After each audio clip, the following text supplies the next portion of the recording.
बहुत मगरूर फिरता था, अना के साथ रहता था।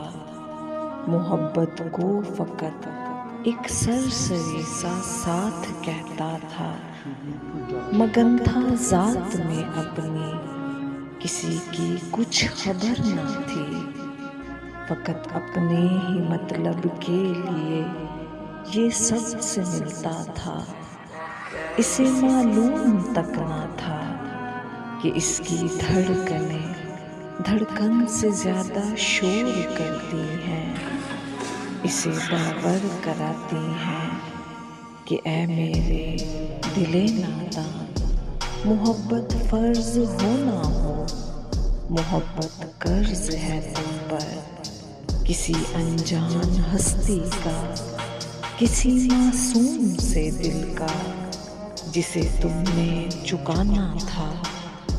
हमारा शोर रुकने तक, हमारे चारों जानिब खामोशी के फैल जाने तक, इसी थोड़े से अरसे में तुम्हें कर्जा चुकाना है।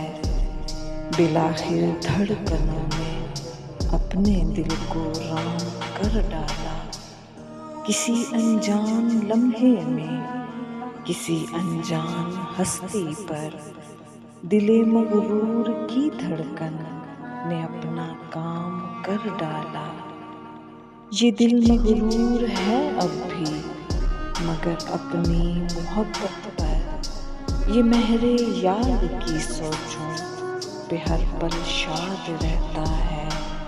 मैं इससे जब भी बोलूं तो ये मुझसे यही कहता है।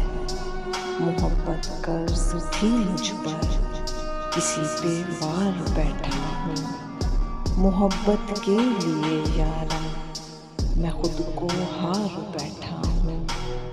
मैं खुद को हार बैठा